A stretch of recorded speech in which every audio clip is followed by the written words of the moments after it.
talk about two scenarios that I'm seeing constantly in this market with people selling their homes. So let's talk about it because we need to talk about it, okay? It's called the $10,000 car scenario. That's a car. I drew it. I'm amazing. Thank you very much. So before we start, remember, in this market, it's profit, not price, right? This is a market where people are making more money. The supply and demand is not there. Obviously, there's no supply, so the demand is higher. There's a lot of buyers. There's a lot of money going on around right now. So we have to look at profit, not price. I don't know why some people are like, I want this price, and they don't even know what their profit is. And agents, stop out there. You need to learn how to do net sheets.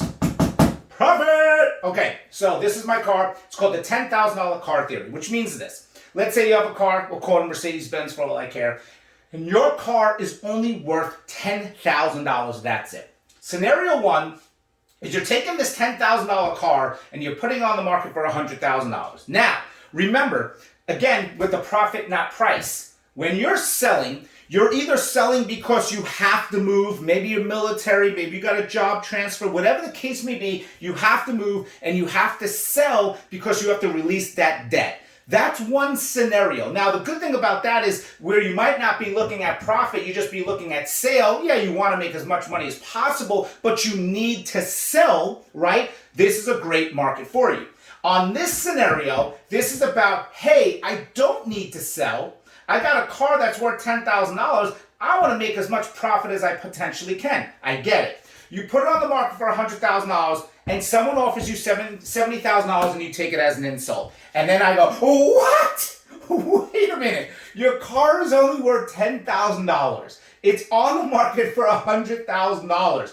You just got an offer for $70,000. They just gave you $60,000 more than what your car is worth. And you're taking it as an insult. Here's the thing.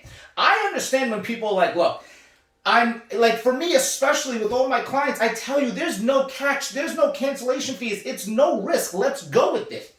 If you're not getting what you want, first of all, I'm not going to put your property on the market if you're trying to get something that's astronomically impossible.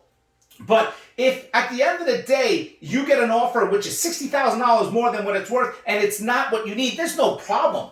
But you can't be insulted that somebody gave you $60,000 more than what it's worth, and you're asking 10 times what it's worth. And you're seeing that a lot because if you went back when COVID first started, this might have been on the market for $12,000, then $13,000, then $15,000, then $20,000. Now people are just shooting for the moon right now. I mean, I'm seeing a lot of people shoot for the moon. This is scenario one. This one we're seeing a lot more of. Scenario two, car's worth $10,000. For some reason, you're like, I want $40,000. A lot of sellers are telling me what prices they want. I want this much money. And I'm like, where are you getting that number from? And a lot of times they're just like, I don't know, that's what I want. They're not looking at any net sheets. They're just saying what they want in price. Okay, that's fine. We'll go over everything when I meet you and I'll show you, because sometimes you're lower than you could be, or sometimes you're higher. But what's happening is, I want $40,000 for my car. Okay, your car is only worth $10,000, but okay, let's do it. Somebody offers them $45,000. Great. The appraisal comes back and it's $30,000. This is the crazy thing. Let me explain this.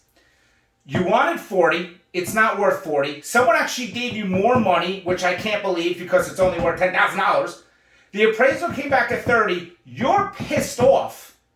There's no comparables. There's nothing I can do. There's nothing any agent can do because there's nothing out there that's giving you a comp. And the reason I write, what?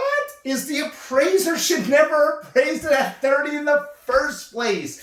This is the crazy thing going on. Sometimes these appraisers are giving you more money than it's really worth, right? So here you are 3 times value. Someone still gives you more money. Oh, whatever, 4 times. And then the appraisal comes in low in your mind, but the appraisal came in way higher than it should have been. Now, granted, you legally don't have to sell it, and unless the buyer's paying the difference, it's just a crazy market.